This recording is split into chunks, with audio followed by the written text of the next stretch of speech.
Today we will discuss about the examination of the patent, examination of the applications. What are the types of the applications?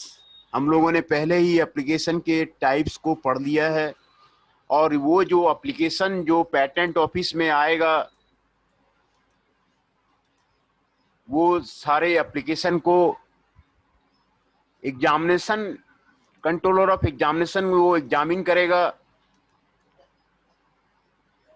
तो controller of examination वो examine करेगा। तो examination of application क्या है वो हम लोग आज दिखेंगे। Once a request for examination is received, application सारे फाइल हो गए, request for examination is received and the application is published. जब आप एप्लीकेशन पेटेंट ऑफिस में दिया जाता है तो एप्लीकेशन को पब्लिश कर दिया जाता है सेक्शन 11A के through. The application is taken for examination, वो एग्जामिनेशन के लिए भेजा जाता है in the chronological order of filing for the request for the examination. वो कंट्रोलर ऑफिस में कंट्रोलर के द्वारा एग्जामिनेशन किया जाता है। तो the patent application is referred to an examiner, वो एग्जामिनर को रिफर किया जाता है by the controller for conducting the formal as well substantive examination as पर the subject matter of invention. जो इन्वेंशन किया गया है उसके जो सब्जेक्ट मैटर है उसके सब्सटेंसिव एग्जामिनेशन के लिए भेजा जाता है। Area of specialisation of the examiner, जो एग्जामिनर उसका एरिया ऑफ स्पेशलाइजेशन है वहां पर उसको एग्जामिन के लिए भेजा जाता है। जितना एप्लीकेशन आता है 30 फॉर्म भरे जाते हैं, पेटेंट ऑफिस में जमा किया जाता है और उसको एग्जामिनेशन के लिए भेजा जाता है। जो एरिया ऑफ स्पेशलाइजेशन है उसको एग्जामिन करता है। जो सब्जेक्ट मैटर है, सब्जेक्ट मैटर आपका ब्रॉड एरिया में स्पेशलाइज्ड है उसको एग्जामिन करता है। At present the patent office में 4 एग्जामिनेशन ग्रुप्स हैं based on the broad area of specialisation. Chemistry and allied subject, biotechnology, microbiology and allied subject, electrical, electronics and related subject, mechanical and other subjects. ये आपको 4 broad area of specialisation है जिसमें आपको examine होगा। जो application जो file किया गया है वो आपको एग्जामिन होगा, है ना। तो ये 4 ब्रॉड एरिया है जिसमें आपको एग्जामिन होगा। The reference to the examiner is made ordinary within 1 month. जो एग्जामिनर का टाइम होता है वो विद इन 1 मंथ वो आपको date of request of examiner के पास भेज देता है from the date of publication. आपने एप्लीकेशन पेटेंट ऑफिस में फाइल किया, वो डाटा उसको पब्लिश कर दिया जाता है। जनरली बता दिया जाता है कि ये एप्लीकेशन जो है आया हुआ है और 1 मंथ के अंदर एग्जामिनर के पास जो है वो भेज दिया जाता है। And is made in order in which the request is filed, उसके अंदर जो है आपको रिक्वेस्ट फाइल किया जाता है। When an application is referred by controller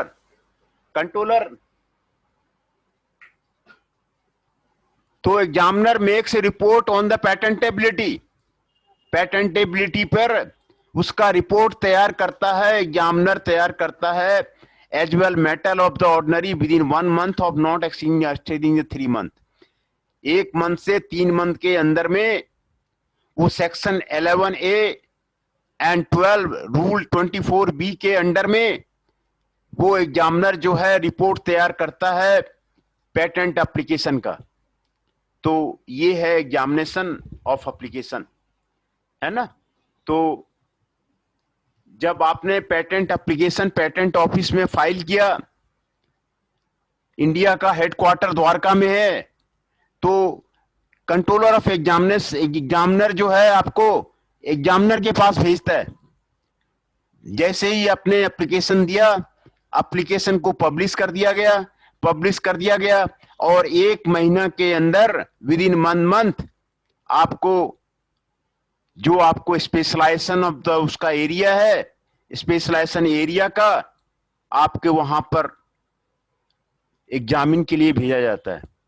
जो आपको ब्रॉड एरिया अभी स्पेशलाइजेशन का है, ये 4 ब्रॉड एरिया है स्पेशलाइजेशन का: chemistry and allied subject, biotechnology, microbiology and allied subject, electrical, electronics and related subject, mechanical and other subjects.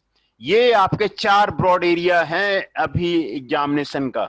तो ये आपको 3 मंथ के अंदर में उसका जो है रिपोर्ट जमा आता है, तो वही आता है। सेक्शन 12 में जो एग्जामिनेशन ऑफ एप्लीकेशन जो प्रोवाइड करता है, request for examination has been filed in respect of application for a patent in the specified prescribed manner under section 11B। Section 111B के अंदर जो है, जो एग्जामिनेशन एप्लीकेशन जो है आपको रिक्वेस्ट फॉर एग्जामिनेशन, वो आपको पेटेंट का फाइल किया जाता है। The application and specification other document related thereto shall be referred at the earliest by the controller of examination।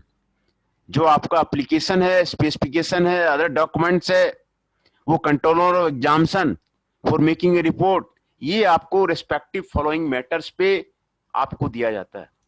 Weather the application and the specification और other document related to thereto are in accordance with the requirement of the act.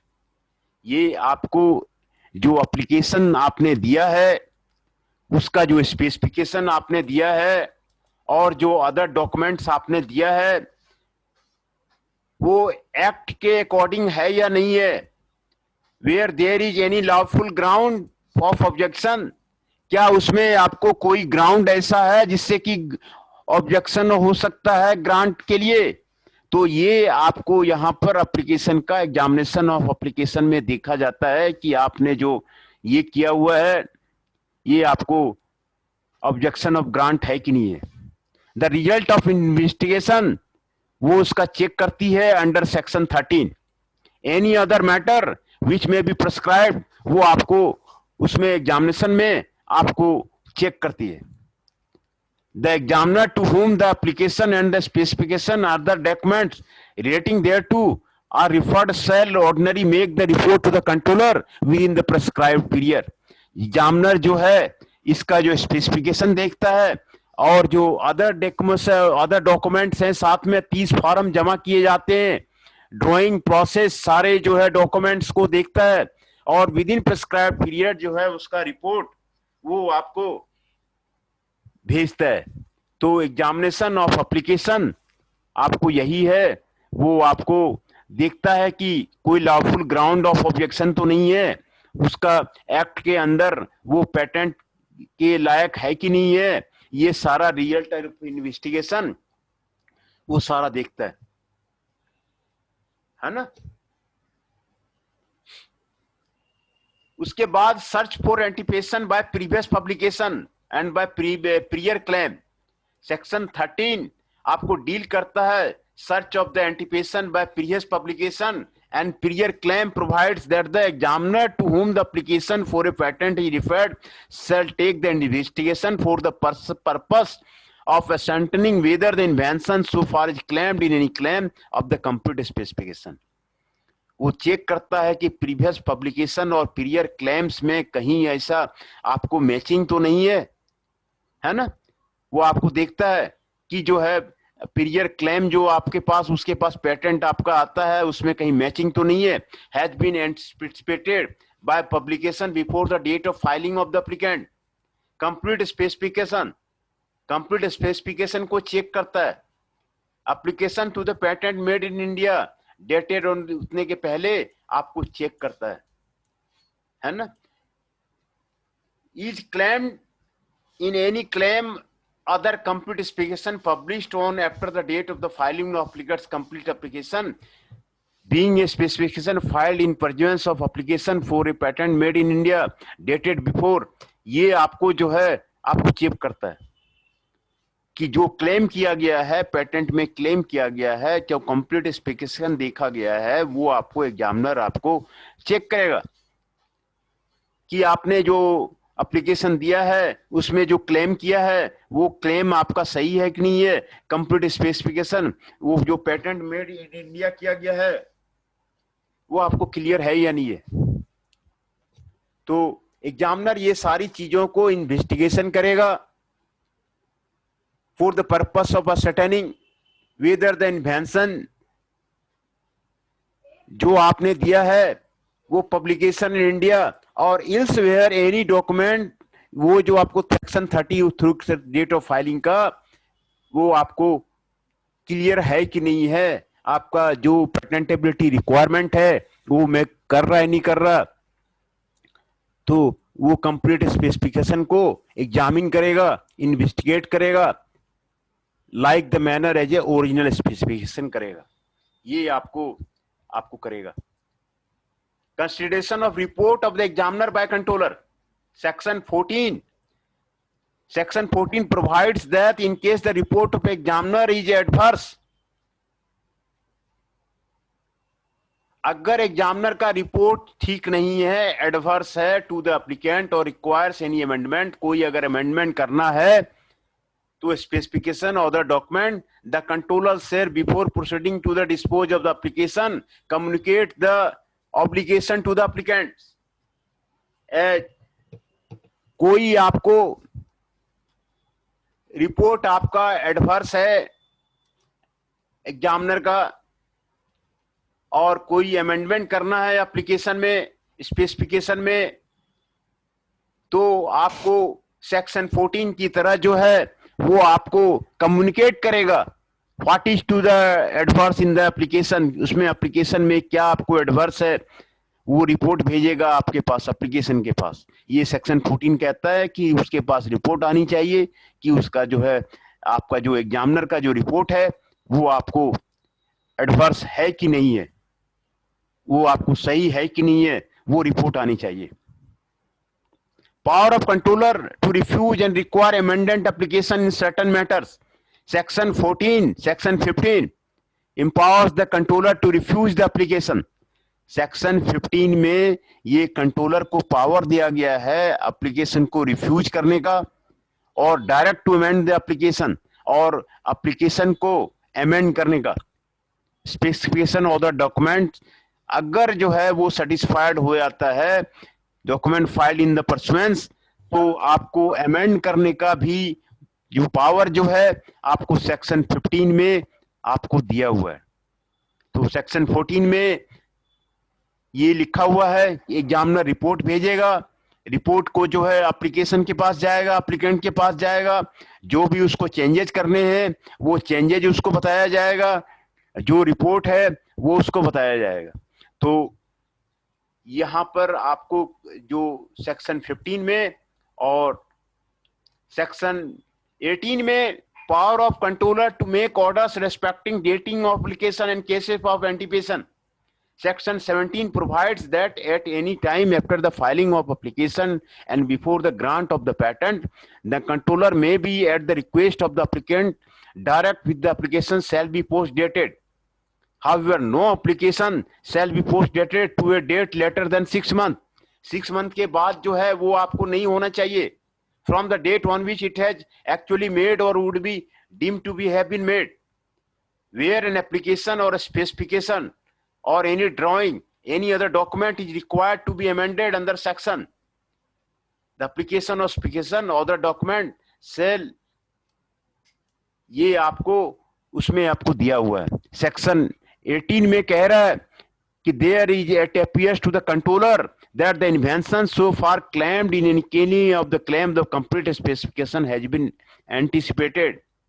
He may refuse the application unless the applicant, जब तक कि applicant shows the satisfaction to the controller, controller को satisfaction show करता है that the priority date of the claim of his complete specification is not later than that the which the relevant document were published and amended his complete specification to the satisfaction to the controller. ये आपको section 18 में आपको ये आपको देता है। तो ये सारा केसेस एग्जामिनर जो है चेक करेगा, इसी के बारे में आपको दिया हुआ है। आपको जो सेक्शन यहां पर आपको देख रहे हैं, section 12, section 11 reference to the examination, section sir आपने ग्रुप पे डाल रखी है पेटेंट्स वाली। हाँ ये तो गया हुआ है, ये तो गया हुआ है। ये यूनिट 3 का जो पिछला है उसी एक ही फाइल में सारा जो है मैंने भेजा हुआ है ना। यूनिट 3 का जो नोट्स है उसी में पिछले वीक में ही मैंने आपको यूनिट 3 का कंप्लीट नोट भेजा था। उसी में आपका है ये एग्जामिनेशन ऑफ एप्लीकेशन है आपका, है ना, एग्जामिनेशन ऑफ एप्लीकेशन। तो यूनिट 3 का ये टॉपिक है एग्जामिनेशन ऑफ एप्लीकेशन। एप्लीकेशन पहले तो concept of patent of application बताया आपको, क्लेम्स बताया, पेटेंट क्लेम्स क्या है। तो ये कंट्रोलर के पास जाएगा, पेटेंट ऑफिस में जाएगा। तो ये एग्जामिनेशन ऑफ एप्लीकेशन है, ये आपको ग्रुप में दिया हुआ है। पिछले वीक में ही मैंने इसको डाल दिया था, यूनिट 3 का है ना, यूनिट 3 का ये टॉपिक है। तो ये आपको डाला हुआ है। तो इसमें जो सेक्शंस हैं, सेक्शन 11 है, उसमें रेफरेंस फॉर एग्जामिनेशन देता है आपको। इसमें आपको ये कह रहा है कि सर, हाँ बताइए सर आपके पास जो आपने अब तक भेजा है वो है आपके पास? हाँ सर मेरे को आप सेंड कर सकते हैं, क्योंकि सर मेरा फोन फॉर्मेट हो गया गलती से और मेरा सब कुछ डाटा आप चला गया। ईमेल आईडी भेज दीजिए, मैं आपको भेज दूंगा, सारा डिटेल भेज दूंगा। ईमेल ठीक है आईडी सर, मैं आपको आप ईमेल आईडी भेज दीजिएगा, आपके पास वो ठीक है सर, चला जाएगा। हाँ ठीक है सर। और इसके बिना काम भी नहीं चलेगा, ये लाइफ लाइन है, ये अकॉर्डिंग टू सिलेबस आपका प्रिपेयर किया गया है। वो बाकी सारा दे रखा है ना सर आपने, सारा उसमें हाँ जो अब बिल्कुल तक भेजा है? बिल्कुल अकॉर्डिंग टू द सिलेबस है। ये आपको लाइफ ठीक है सर। है, अगर ये आपको नहीं हुआ तो फिर एग्जामिनेशन में आपको दिक्कत हो जाएगी। कोई भी बुक्स मार्केट में अवेलेबल नहीं है, जो कि आपको कॉर्निश की बुक है वो महंगी है, आप ले नहीं पाएंगे। ठीक है नारायणी सर। की बुक है वो आप ले नहीं पाएंगे, मर्जर की बुक है वो ले नहीं पाएंगे, ब्रियान सी रीड की बुक है वो आप ले नहीं पाएंगे, वहाँ कॉलेज में भी अवेलेबल नहीं है। मोस्टली बुक्स जो ठीक है है सर।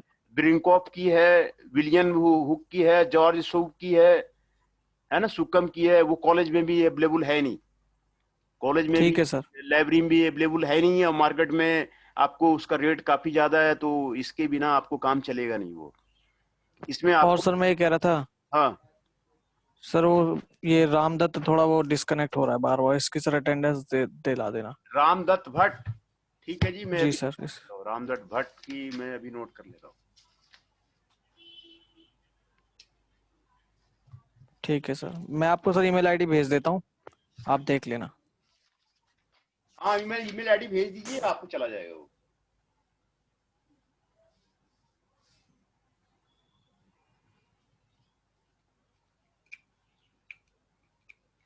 रामदत्त भट्ट जी का मैंने बना दिया मैं 15 एप्लीकेंट पार्टिसिपेंट्स आए हुए हैं, 15 पार्टिसिपेंट्स का मैं आपको अटेंडेंस में बना ही देता हूँ। कार्तिक जी हैं 24,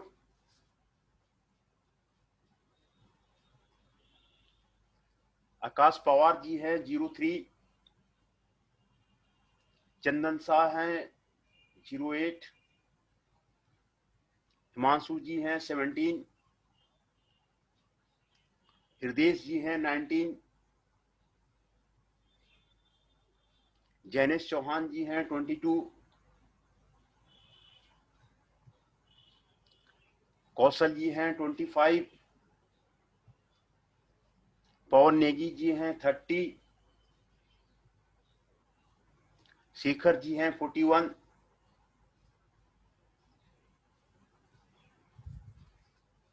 अभिषेक दुबे जी हैं 02,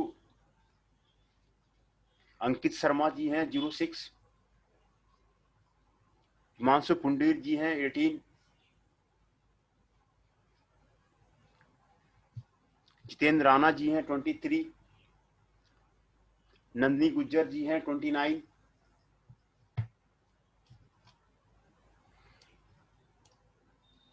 रौनक कुमार जी हैं 39,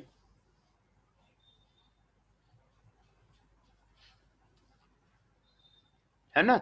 तो अभी जो अभी आज पार्टिसिपेंट्स आज इंटेलेक्चुअल प्रॉपर्टी राइट सब्जेक्ट में हैं वो है रौनक कुमार जी 39, नंदिनी गुजर जी 29, जितेंद्र राणा जी 23, हिमांशु पुंडीर जी 18, अंकित शर्मा जी 6, अभिषेक दुबे जी 02, शेखर जी 41, पवन नेगी जी 30, कौशल जी 25, जैनेश चौहान जी 22, हृदय जी 19, हिमांशु जी 17, अंकित शर्मा जी 6, आकाश पवार जी 3, है ना।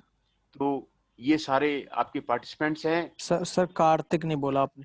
आकाश पवार जी, सर कार्तिक। कार्तिक जी 24 ही हैं, वो बोला होगा ठीक मैंने। है सर। राहुल जी 32 इंटर कर रहे हैं, राहुल जी 30। ठीक है सर।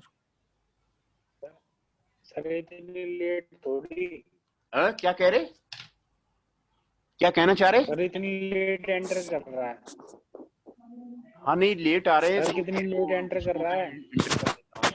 ये आपको जो नोट्स दिए गए हैं वो आपको बिल्कुल जो आपका जो सिलेबस है सिलेबस के अकॉर्डिंग आपको बनाया गया है। और ये आपका लाइफ लाइन है, क्योंकि आपकी बुक जो कॉर्निश की बुक है वो काफी महंगी है। कॉर्निश की जो बुक है मैं आपको बता देता हूँ, कॉर्निश की जो बुक है आपको $200 की है।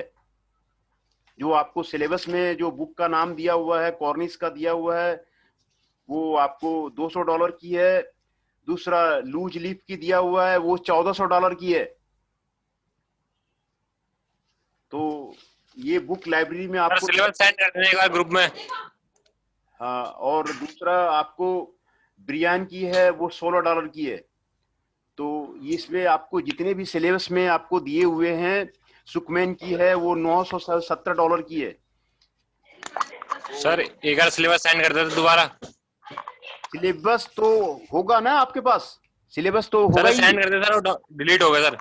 अच्छा ठीक है, तो इसमें आईपीआर का मैं सिलेबस वो आपको भेज दूंगा। आईपीआर का मैंने सामने रखा हुआ है।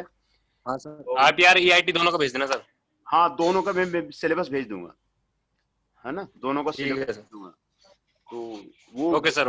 इसका आईपीआर की बुक खरीदना वो संभव नहीं है, सारे फॉरेन ऑथर के दिए हुए हैं। तो यस सर। वो लाइब्रेरी में नहीं है, कॉलेज लाइब्रेरी में नहीं है, एक भी बुक नहीं है। तो आपको इसी से पढ़ना पड़ेगा और इसी से क्या आपको क्लियर करना पड़ेगा। जो आपको पहले मैंने आपको 2 असाइनमेंट दिए थे। सबसे पहले जब मैंने क्लास शुरू किया था तो आपको याद होगा कि मैंने 2 असाइनमेंट दिए थे। वो 2 ही असाइनमेंट जो है पूरा कवर करता है सिलेबस को। फिर इन्होंने बोला कि 5 असाइनमेंट देने हैं, तो वो यूनिट वाइज मैंने आपको तोड़ करके वही क्वेश्चंस 5 असाइनमेंट में अब मैंने डिस्ट्रीब्यूट करके फिर भेजा है ना। आपको बात समझ में आ गई? पहले मैंने आपको 2 असाइनमेंट पहले दिए थे क्लासेस शुरू होने के पहले, और वही जो क्वेश्चंस हैं उसी को फिर यूनिट वाइज तोड़ के 5 असाइनमेंट में क्वेश्चन वही है, और वही क्वेश्चन है उसी को जो है 5 असाइनमेंट में दिया गया है। 5 असाइनमेंट में करने के लिए आपको दिया गया है। जो आपको सेशन में पेपर आएगा उसी क्वेश्चन में से आएगा, यूनिवर्सिटी में भी जो आएगा उसी में से आएगा। तो ये आपको इसमें आपको दिया हुआ है ना। तो सेक्शन 11 में 11A में आपको रेफरेंस फॉर एग्जामिनेशन दिया हुआ है कि कोई भी पेटेंट फाइल करने के पहले वो एप्लीकेशन फाइल करेगा, पेटेंट ऑफिस में फाइल करेगा, वो आपको कंट्रोलर के पास में जाएगा, है ना। तो क्रोनोलॉजिकल ऑर्डर में आपको रिक्वेस्ट फॉर एग्जामिनेशन आपको देना पड़ेगा। कंट्रोलर जो है उसको पब्लिश कर देगा, ऑनलाइन पब्लिश कर देगा। पब्लिश करके वो पब्लिश करने के बाद 1 मंथ के अंदर जो है वो आपको एग्जामिनर के पास भेज देगा। एग्जामिनर जो उसके स्पेशलाइजेशन के हैं उसके एग्जामिनर के पास भेज देगा। और ये जो 4 बिग आपको एरिया ऑफ स्पेशलाइजेशन यहाँ पर आपको दिया हुआ है पेटेंट ऑफिस में, 4 एग्जामिनेशन ग्रुप्स हैं। केमिस्ट्री का है, केमिस्ट्री एंड एलाइड सब्जेक्ट है। Biotechnology microbiology and allied subject है। Electrical electronics and related subject है। मैकेनिकल एंड अदर सब्जेक्ट है। ये आपको reference for examiner within 1 month उसके पास चला जाएगा, है ना।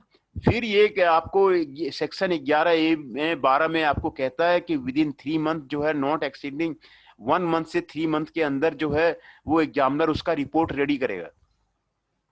एग्जामिनर जो है 3 मंथ के अंदर आपको रिपोर्ट रेडी करेगा, और रिपोर्ट रेडी करने के बाद जो है आपको रिपोर्ट भेजेगा कि आपने जो एप्लीकेशन दायर किया है वो कहीं किसी से मैचिंग तो नहीं कर रही है, उसको पेटेंट दिया जाएगा नहीं दिया जाएगा, उसमें क्या अमेंडमेंट करना है नहीं अमेंडमेंट करना है, वो आपको कंप्लीट डिटेल आपको रिपोर्ट भेजेगा। और रिपोर्ट मिलने के बाद फिर आप उसका रेस्पॉन्स दीजिएगा। फिर उसके बाद जो है आपको एग्जामिनेशन ऑफ एप्लीकेशन कंप्लीट होता है। तो ये आपको सेक्शन 12 में आपको दिया हुआ है। Examination of application provides the request for examination, ये आपको दिया हुआ है। उसमें whether the application and the specification and other document सारा जो है relating thereto are in the accordance with the requirement of the act, वो एक्ट के अकॉर्डिंग है कि नहीं है। दूसरा डॉक्यूमेंट भी वो एग्जामिनर मांग सकता है। ये एग्जामिन जब तक नहीं होता है तब तक जो है अदर डॉक्यूमेंट्स जितने स्पेसिफिकेशन हैं वो सारे आपको उसमें मांग सकता है, और वो आपको बताएगा कि लॉफुल ग्राउंड में ऑब्जेक्शन ऑफ द ग्रांट आपको है कि नहीं है, हैं? जो आपको रिजल्ट ऑफ इन्वेस्टिगेशन आपको चेक करेगा वो सेक्शन 13 के अंदर वो चेक किया जाएगा। Application and the specification and other documents सारा आपका चेक होगा, है ना। और they will make report to the controller within the scrap period, controller को पीरियड 3 मंथ के अंदर में उसको उसका रिपोर्ट देगा, है ना। तो ये आपको सेक्शन 13 ये उसी को डील करता है कि कोई प्रीवियस एप्लीकेशन पब्लिकेशन या पीरियड क्लेम उससे मैच तो नहीं कर रहा है, ये उसी की चेकिंग होगी कि जो पहले का कोई पब्लिकेशन है वो उसमें मैच तो नहीं कर रहा है। रिसर्च पेपर में भी यही होता है कि भाई आपको एक भी लाइन उसमें मैच नहीं कर रही चाहिए, उसमें आपको दिया हुआ रहता है कि कितना % जो है आपने मैच करा है। वो आपको सॉफ्टवेयर है, सॉफ्टवेयर से आपको पता चल जाता है, क्लियर हो जाता है कि आपको मैच करा है नहीं करा। तो ये आजकल तो सॉफ्टवेयर हुए हैं तो सॉफ्टवेयर से पता चल जाता है ना। तो ये कंप्लीट स्पेसिफिकेशन जो है वो आपको वो चेक होगा। ये आपको दिया हुआ है कि एनी क्लेम जो उसमें किया गया है, क्लेम आपका ठीक है कि नहीं, complete specification date of filing के अकॉर्डिंग जो है कि नहीं है। तो ये आपको एग्जामिनर के पास जाएगा और वो इन्वेस्टिगेट करेगा। ये आपको सेक्शन आपको बता रहा है सेक्शन 14 में आपको consideration of the report at the examiner, examiner का रिपोर्ट जो है वो आएगा सेक्शन 14 में। ये दिया हुआ है कि एग्जामिनर अगर एडवर्स रिपोर्ट देता है और कोई अमेंडमेंट चाहता है और कोई डॉक्यूमेंट चाहता है तो वो उसके बारे में आपको कम्युनिकेट करेगा, जो एप्लीकेंट है उसको कम्युनिकेट करेगा। अगर कोई एडवर्स रिपोर्ट है, वो कुछ अमेंडमेंट चाहता है और कोई स्पेसिफिकेशन चाहता है और कोई डॉक्यूमेंट चाहता है तो वो आपको जो है कम्युनिकेट करेगा। एंड उसके बाद सेक्शन 15 में आपको कंट्रोलर का पावर दिया हुआ है। कंट्रोलर जिसको रिफ्यूज भी कर सकता है और दूसरा अमेंड भी कर सकता है। एप्लीकेशन में अमेंड कर सकता है, रिफ्यूज कर सकता है, और कोई भी स्पेसिफिकेशन और डॉक्यूमेंट्स को वो रिफ्यूज कर सकता है। अगर कंट्रोलर आपको सेटिस्फाइड है तो फिर जो है कंट्रोलर उसको जो है आपको पेटेंट के लिए वो ग्रांट करेगा। सेक्शन 17 में आपको फाइलिंग एप्लीकेशन का ये आपको पावर टू कंट्रोलर दिया हुआ है सेक्शन 17 में, है ना। Within 6 month however no application shall be post dated to date later than 6 month, है ना। तो ये आपको दिया हुआ है।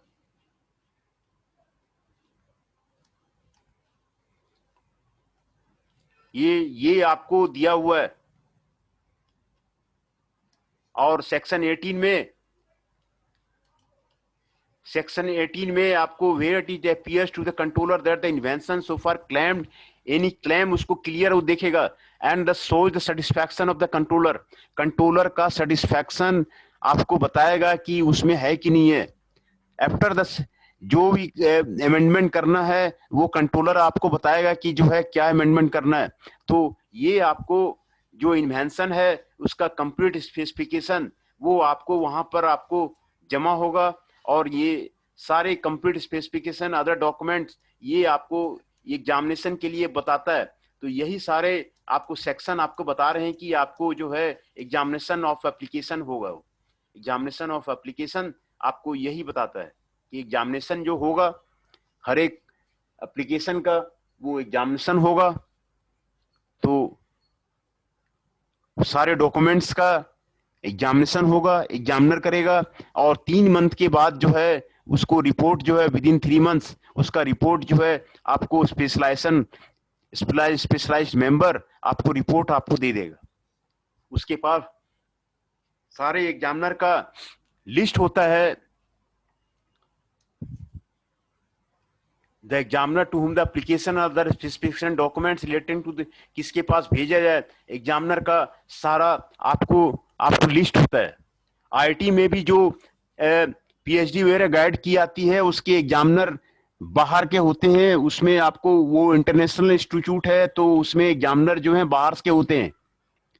वहां पर आईआईटी में क्योंकि वो इंटरनेशनल इंस्टीट्यूट है इसीलिए वहां पर जो पीएचडी वगैरह के एग्जामिनर होते हैं वो बाहर के होते हैं, अदर कंट्री के होंगे, यूरोप के होंगे, यूएसए के होंगे, है ना, बैंकॉक के होंगे, आईआईटी बैंकॉक के होंगे, एनटीयू सिंगापुर के होंगे। तो वहां बाहर से एग्जामिनर बुलाया जाता है। जैसे आपका एग्जामिनर जो प्रैक्टिकल एग्जामिनेशन के लिए आपको लोकल किसी कॉलेज से बुला लेते हैं, वो वहां पर नहीं है सिस्टम। वहां पर है कि वो एग्जामिनर बाहर से आपको इंटरनेशनली एग्जामिनर जो है आएगा और इंटरनेशनली करेगा। तो ये इसके एग्जामिनर के लिस्ट आपको ऑलरेडी कंट्रोलर के पास होते हैं और वो कंट्रोलर जो है एग्जामिन करता है। तो यही आपको एग्जामिनेशन ऑफ एप्लीकेशन है। एग्जामिनेशन ऑफ एप्लीकेशन का मतलब है जो रिजल्ट ऑफ इन्वेस्टिगेशन है वो आपको अंडर सेक्शन 13 के अकॉर्डिंग किया गया नहीं किया गया है ना। जो examiner to whom the application specification other documents ये सारे रिलेटिंग डॉक्यूमेंट्स जो है आपको controller within this prescribe period वो आपको सारा आपसे डॉक्यूमेंट लेगा, वो आपको चेक करेगा। ये आपको सेक्शन 13 सेक्शन 14 है ना। सेक्शन 14 में provide the case of the report of the examiner. Examiner आपको रिपोर्ट देगा कि रिपोर्ट एडवर्स तो नहीं है, रिक्वायर्स एनी अमेंडमेंट, उसमें कुछ चेंजेज करने तो नहीं है, उसमें कुछ बदलाव करना तो नहीं है, उसमें कुछ नया चीज लगाना तो नहीं है, और कोई स्पेसिफिकेशन और अदर डॉक्यूमेंट्स वो आपको करना होगा। तो the controller shall dispose of the application communicate जो उसमें अमेंडमेंट करना है कि नहीं करना है, और उसको जो है आपको कम्युनिकेशन आपको देगा, कम्युनिकेट करेगा एप्लीकेंट को।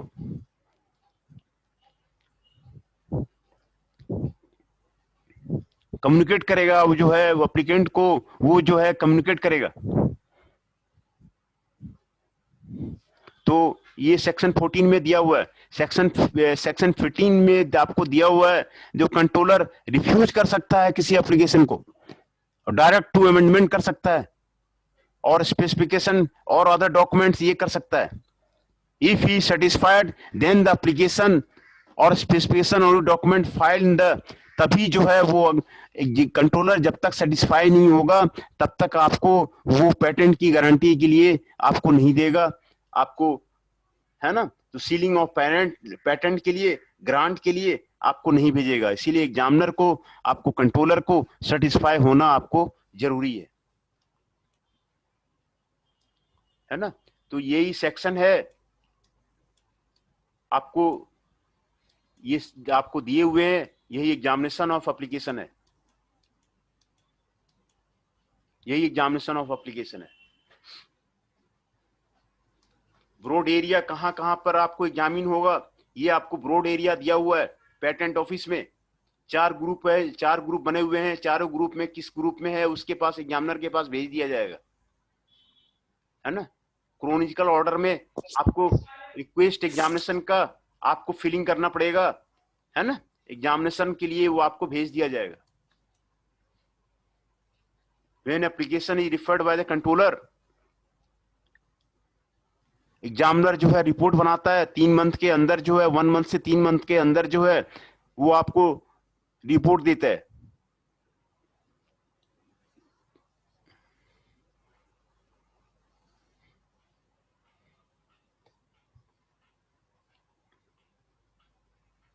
ये आपको रिपोर्ट देता है।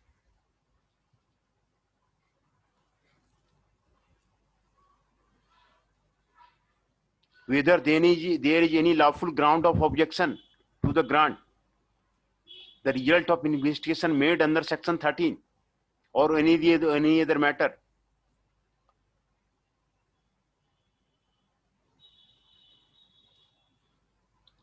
ये आपको एग्जामिनेशन ऑफ द एप्लीकेशन आपको बता रहा है। आपको prior claim, filing of the applicants complete specification, ये आपको बता रहा है।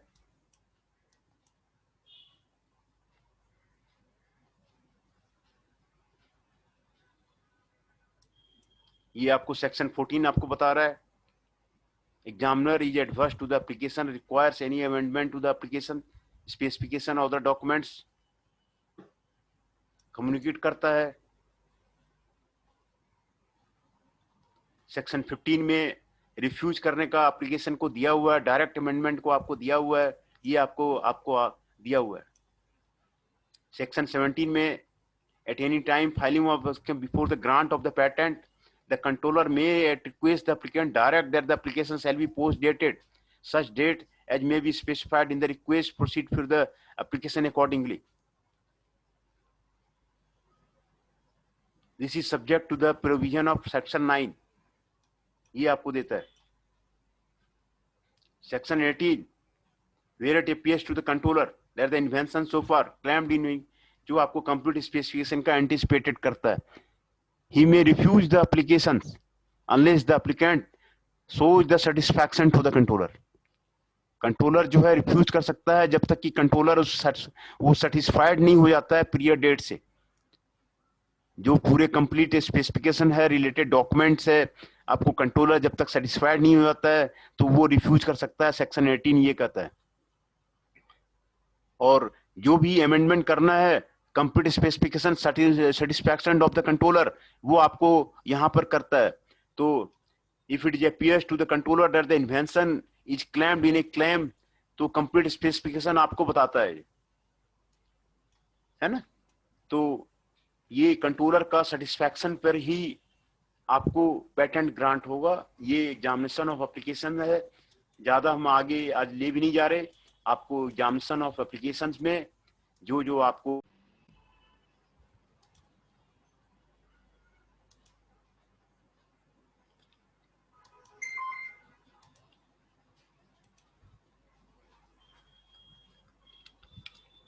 ये आपको बता रहे।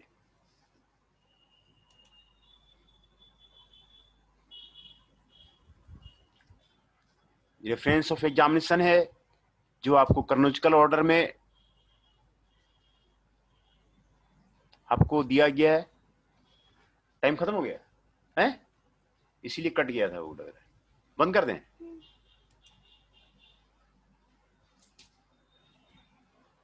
एंड कर दें।